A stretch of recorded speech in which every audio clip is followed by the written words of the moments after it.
We all try to keep an eye on the bigger picture, right? Like, try to understand how things are changing in society and where we can step in to help. And one of the big shifts lately has been around corporate DEI, diversity, equity, and inclusion. And today we're going to dig into how Alex Sounds Radio, ESR, sees all this playing out. Yeah, and what they're saying in their call for donations. It's called Why You Should Donate to Alex Sounds Radio, ESR. I don't know. The time is now.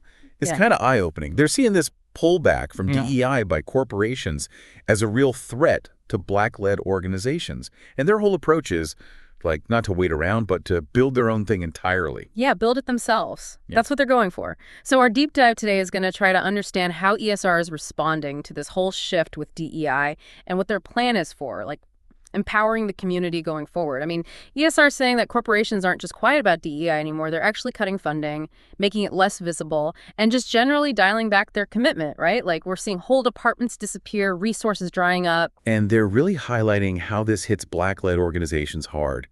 Artists, entrepreneurs, media platforms, all those folks who often depend on these corporate partnerships to grow, to get resources, It makes you wonder, what's behind this shift in priorities? Is it just about money, or is there something else going on?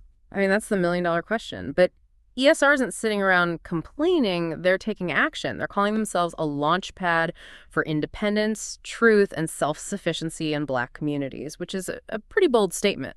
It's like they're a movement focused on creating their own systems of support. That proactive energy is what's really interesting. Instead of waiting to be included, they're saying, we'll build our own table.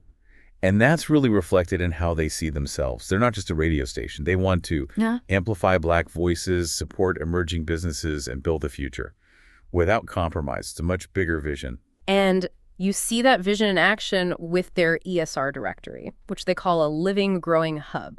It's all about showcasing Black creators, entrepreneurs, artists, you name it. They're offering support at every level, from side hustles to full-blown businesses. That focus on economic empowerment is huge. They're literally aiming to move Black communities from, like, survival to sustainability, from part-time hustle to profitable business, and even from isolation to collaboration. It's about connecting media, networking, and economic growth in a very intentional way. Absolutely, and that's why they're putting out this urgent call for donations. They're connecting the dots between corporations pulling back from DEI and the immediate vulnerability of these Black-led organizations who are often the first to see cuts in funding, visibility. They could lose that crucial momentum. Yeah, ESR is pointing out something really important. When support dries up like that, it can almost feel like there's an expectation for these organizations to just fade away. But ESR is pushing back hard against that. They're determined to build, broadcast, and blaze forward. And it's all about collective community support. But it makes you think, what are the strengths and, maybe limitations of this kind of community-funded model? When you donate to ESR, you're directly supporting a bunch of things. They're 24/7 streaming, which they describe as truth, culture, and inspiration.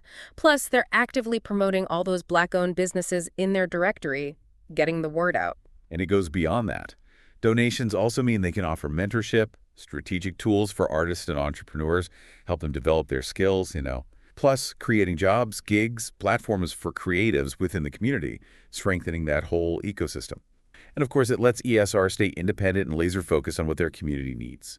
They have some really powerful statements about their vision, calling themselves the sound of freedom, the sound of ownership, the sound of rising above.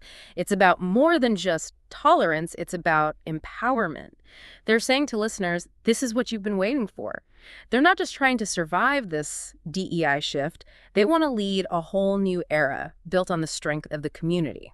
So basically, ESR is taking this decline in corporate DEI and saying, okay, we'll build our own framework for Black empowerment.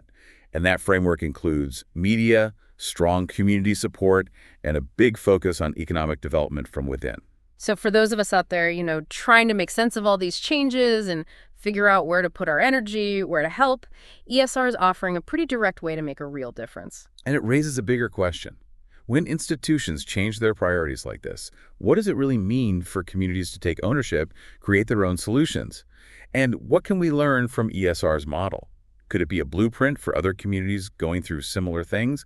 Food for thought.